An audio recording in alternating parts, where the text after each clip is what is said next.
কসুম ভাই।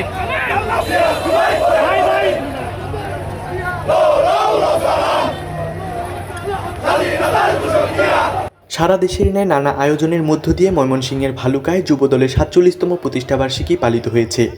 দিনব্যাপী এ আয়োজনে ছিল পবিত্র কুরআন তেলাওয়াত, জাতীয় ও দলীয় সঙ্গীত, বিএনপির ভারপ্রাপ্ত চেয়ারম্যান তারেক রহমানের দেয়া রাষ্ট্র মেরামতের ৩১ দফা বাস্তবায়ন, অতিথিদের সংবর্ধনা, আলোচনা সভা ও বর্ণাঢ্য র্যালি। মঙ্গলবার ২৮ অক্টোবর বিকেলে উপজেলা ও পৌর যুবদলের উদ্যোগে ভালুকা সরকারি কলেজ হতে একটি বর্ণাঢ্য র্যালি বের হয়ে ঢাকা ময়মনসিংহ মহাসড়ক ও সদরের প্রধান সড়ক প্রদক্ষিণ শেষে বাস স্ট্যান্ডে আলোচনা সভায় মিলিত হয়।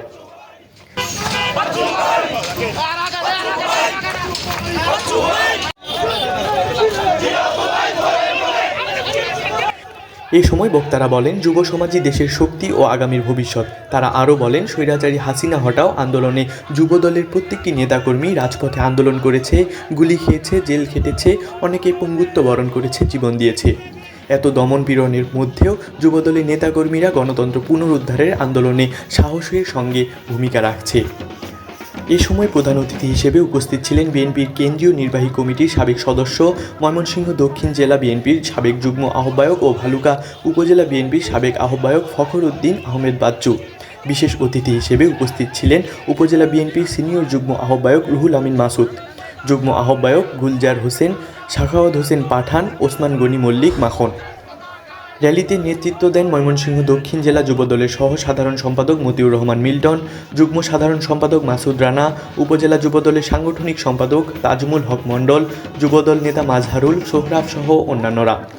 পরে বিএনপির ভারপ্রাপ্ত চেয়ারম্যান তারেক রহমানের দেয়া রাষ্ট্র কাঠামো মেরামতের ৩১ দফা বাস্তবায়নে সকল নেতাকর্মীদের প্রতি আহ্বান জানিয়ে অনুষ্ঠানের সমাপ্তি করা হয়।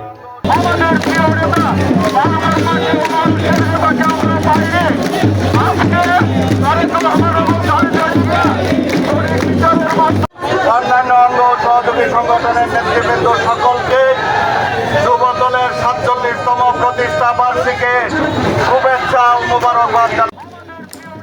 হৃদয় আহমেদ এর তথ্য ও চিত্রে তাসবিহ আলওয়াসি, চ্যানেল 21, ভালুকা, ময়মনসিংহ।